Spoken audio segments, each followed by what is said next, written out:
Hello বন্ধুরা, sky ডাইভিংয়ের ইতিহাসে সবচেয়ে ভয়ানক দুর্ঘটনাটি ঘটেছিল একটি ছোট্ট ভুলের জন্য।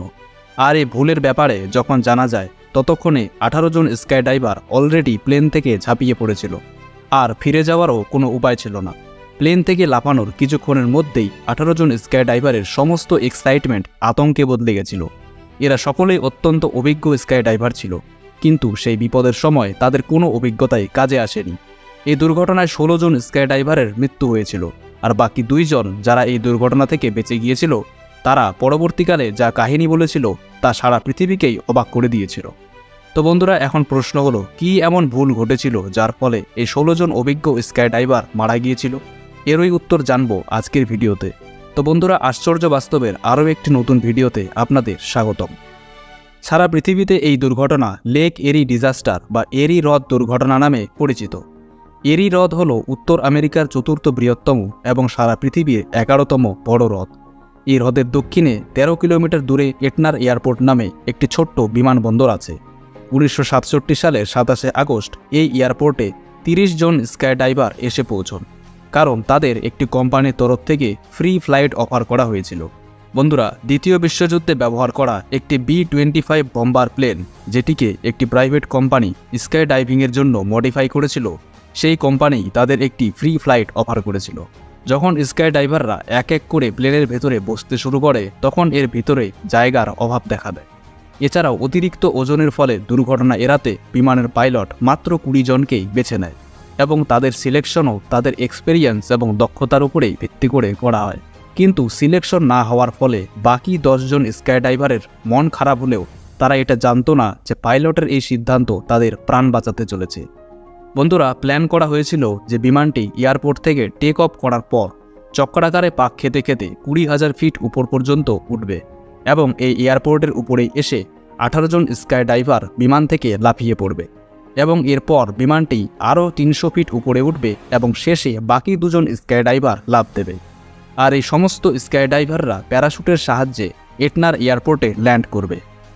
আবহাওয়া খারাপ থাকার জন্য বিমানটি সকালে টেক অফ করতে পারেন, কিন্তু পরে দুপুর 3টার সময় B-25 বম্বার টেক অফ করে। বিমানের ভিতরে বসে থাকা ড্রাইভাররা সকলেই খুব এক্সাইটেড ছিল, কারণ একে তো এই ফ্লাইট তাদেরকে ফ্রিতে অফার করা হয়েছিল, আর দ্বিতীয়ত দ্বিতীয় বিশ্বযুদ্ধে ব্যবহৃত B-25 বম্বার প্লেন থেকে প্রথমবার ঝাঁপ দেওয়ার অভিজ্ঞতাও তারা অর্জন করতে যাচ্ছিল। B-25 প্লেনটি উড়ার পরে একটি ছোট সেসনা 180 বিমানও সেই এয়ারপোর্ট থেকেই টেক অফ করে। এই বিমানটিকে 12,000 ফিট উপর থেকে স্কাই ডাইভারদের লাফ দেওয়ার দৃশ্যটি ক্যামেরায় রেকর্ড করার কথা ছিল। B-25 বিমানটি ঘুরতে ঘুরতে উপর দিকে উঠছিল। আবহাওয়া খারাপ থাকার ফলে 2টি বিমানই নিকটবর্তী এয়ার ট্রাফিক কন্ট্রোল টাওয়ারের সাথে যুক্ত ছিল, যেটি বিমানগুলিকে তাদের লোকেশনের ইনফরমেশন দিচ্ছিল। ফাইনালি 1 ঘন্টা পরে B-25 বম্বারটি 20,000 ফিট উপরে পৌঁছে গেছিল। বিমানের পাইলট কন্ট্রোল টাওয়ার থেকে বিমানের লোকেশন জানতে চায়। যেহেতু সেই সময় জিপিএস টেকনোলজি ছিল না, তাই লোকেশন জানতে বিমানগুলিকে এয়ার ট্রাফিক কন্ট্রোল বা ATC টাওয়ারের ভরসায় থাকতে হতো। যাই হোক, কন্ট্রোল টাওয়ার B-25 এর পাইলটকে বলে যে তার বিমান এটনার এয়ারপোর্ট থেকে 9 কিলোমিটার দূরে আছে। এই ইনফরমেশনের হিসাবে B-25 এর অবস্থা ম্যাপে কিছুটা এরকম ছিল, অর্থাৎ বিমানটি ড্রপ জোনের কাছাকাছি পৌঁছে গেছিল। এর ঠিক 1 মিনিট পরে সেসনা বিমানের পাইলটও নিজের লোকেশন জানতে চায়, কারণ খারাপ আবহাওয়ার জন্য এটি B-25 বিমানকে দেখতে পাচ্ছিল না। এয়ার ট্রাফিক কন্ট্রোলার তাকে বলে যে সে B-25 বিমান থেকে 9 কিলোমিটার পিছনে আছে, অর্থাৎ এয়ারপোর্ট থেকে 18 কিলোমিটার দূরে অবস্থান করছে। এর ঠিক কিছু মিনিট পরে B-25 এর পাইলট আবারও নিজের লোকেশন জানতে চায়, আর এবার তাকে বলা হয় যে বিমানটি এটনার এয়ারপোর্টের উপর চলে এসেছে। আর এই সময়ে বিমানের পাইলট 18 জন স্কাই ডাইভারকে বিমান থেকে ঝাঁপ দেওয়ার অনুমতি দেয়। বন্ধুরা, ভিডিওর শুরুতে যে ছোট্ট ভুলের কথা বলেছিলাম সেটি অলরেডি এখানে হয়ে গেছিল, কিন্তু তখনও এই ব্যাপারে কারোরই জানা ছিল না। 20,000 ফিট উচ্চতায় বাতাসের উষ্ণতা ছিল -30 ডিগ্রি সেন্টিগ্রেড, আর এজন্য স্কাই ডাইভাররা শীত থেকে বাঁচতে এক্সট্রা জাম্পস্যুট পরেছিল। সবাই একসাথে বিমান থেকে লাফিয়ে পড়েছিল যাতে ফ্রি ফলের সময় সবাই একসাথে ফরমেশন তৈরি করতে পারে। তারা সবাই নিচের দিকে মেঘের একটি পুরু স্তর দেখতে পাচ্ছিল, আর এই মেঘ পেরোনোর পরেই তাদের নিজেদের প্যারাশুট খোলার কথা ছিল। তারা সবাই তাদের ফ্রি ফল এনজয় করছিল এবং সবাই এক্সাইটেড ছিল। কিন্তু কিছুক্ষণ পরে মেঘের স্তর ক্রস করার পরেই তাদের সমস্ত এক্সাইটমেন্ট আতঙ্কে বদলে যায়। তারা দেখে যে নিচে ডাঙার বদলে চারিদিকে এরি হ্রদের গভীর জল দেখা যাচ্ছে। এই সময় তারা মাত্র 3000 ফিট উপরে ছিল। তারা সবাই তাড়াতাড়ি নিজেদের প্যারাশুট খুলে দেয় এবং যাতে তারা কোনোভাবে ডাঙার কাছাকাছি ল্যান্ড করতে পারে তার চেষ্টা করতে থাকে। কিন্তু দুর্ভাগ্যবশত তাদের সেই চেষ্টা ব্যর্থ হয়। তারা জলের উপরে যে স্থানে ল্যান্ড করেছিল সেই জায়গা ডাঙা থেকে প্রায় 10 কিলোমিটার দূরে ছিল। তারা ভেবেছিল যে জলে পড়ার পর প্যারাশুট থেকে বেরিয়ে তারা সাঁতার কাটবে এবং সাহায্যের জন্য অপেক্ষা করবে।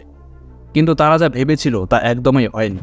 ঠান্ডা থেকে বাঁচতে তারা যে এক্সট্রা গরম কাপড় পরেছিল তা জলে ভিজে ভারী হয়ে যায়, যার ফলে তাদের পক্ষে সাঁতার কাটা একদম অসম্ভব হয়ে ওঠে। এদের মধ্যে দুজন স্কাইডাইভার ল্যান্ড করার আগেই নিজেদের জুতো এবং ফালতু ওজন ফেলে দিয়েছিল, আর এজন্যই এই দুইজন কিছু সময় জলে সাঁতার কাটতে পেরেছিল এবং পরে তাদের রেস্কিউ করা হয়েছিল। কিন্তু বাকি 16 জন স্কাইডাইভার জলে ডুবে মারা যায়। পরবর্তী কয়েকদিন ধরে তাদের ডেড বডি খোঁজা হয়েছিল। সর্বশেষ মৃতদেহটি 7 দিন পরে খুঁজে পাওয়া গেছিল।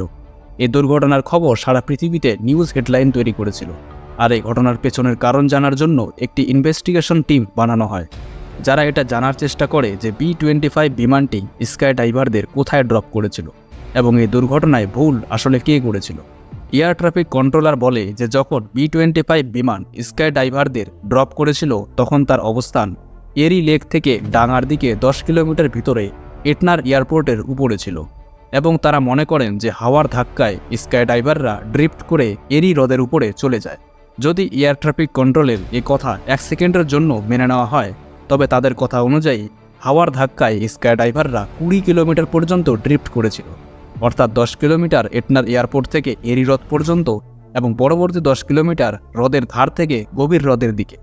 কিন্তু এক্সপার্টরা যখন সেদিনের হাওয়ার গতিবেগ এবং ডাইভিংয়ের উচ্চতা দিয়ে একটি হিসাব করেন, তখন দেখা যায় যে স্কাইডাইভাররা হাওয়ার ফলে ম্যাক্সিমাম 5 কিলোমিটার পর্যন্ত ড্রিফট করতে পারত। অর্থাৎ এয়ার ট্রাফিক কন্ট্রোলারের বয়ানে কোনো গড়বড় অবশ্যই ছিল। কিন্তু বন্ধুরা, B-25 ও সেসনা বিমানের পাইলটরা জানায় যে তাদের লোকেশন সম্পর্কে এয়ার ট্রাফিক কন্ট্রোলার ভুল ইনফরমেশন দিয়েছিল। তদন্তের ফলে জানা যায় যে যখন দুটি বিমান এয়ার ট্রাফিক কন্ট্রোলারের কাছে লোকেশন জানতে চায়, তখন কন্ট্রোলারদের শিফট চেঞ্জের টাইম ছিল এবং আগের কন্ট্রোলার চলে গিয়ে সেখানে নতুন কন্ট্রোলার এসেছিল। আর এই নতুন কন্ট্রোলার B-25 বিমানকে যে লোকেশন জানায় সেটি আসলে সেসনা বিমানটির লোকেশন ছিল। অর্থাৎ যখন B-25 বিমানকে বলা হয় যে সেটি এটনা এয়ারপোর্টের উপরে আছে, আসলে তখন সেসনা বিমানটি এয়ারপোর্টের উপরে ছিল আর B-25 বিমানটি এরি হ্রদের উপরে পৌঁছে গেছিল। এছাড়াও বিমানের পাইলট এবং স্কাইডাইভারদেরও একটি ভুল ছিল যে তারা অ্যাভিয়েশন ল-এর নিয়ম না মেনে টার্গেট না দেখেই মেঘের উপরেই বিমান থেকে ঝাঁপ দিয়েছিল। এই 16 জন স্কাইডাইভারের স্মৃতি রক্ষায় অন্য স্কাইডাইভাররা পরবর্তী 2 বছর ধরে কোনো রকম ফ্লোটিং ইকুইপমেন্ট ছাড়াই এরি হ্রদের জলে ঝাঁপ দিয়েছিল।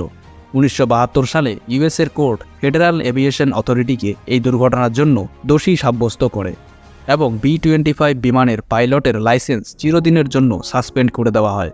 এছাড়াও স্কাইডাইভিংয়ের জন্য নতুন নিয়ম আনা হয়, যাতে বলা হয় যে স্কাইডাইভারদের যে কোনো জলাভূমি থেকে 50 কিলোমিটার দূরে জাম্প করতে হবে। বন্ধুরা, এই লেক এরি ডিজাস্টার আজও সারা পৃথিবীর স্কাইডাইভিংয়ের ইতিহাসে একটি অন্ধকার অধ্যায় হয়ে থেকে গিয়েছে। তো বন্ধুরা, আশা করি এই ভিডিওটি আপনাদের ভালো লেগেছে। ভালো লাগলে অবশ্যই একটি লাইক করুন এবং এরকম ভিডিও রোজ দেখতে চ্যানেলটিকে সাবস্ক্রাইব করুন। দেখা হবে আপনাদের সঙ্গে পরের ভিডিওতে। ততক্ষণ সবাই ভালো থাকবেন।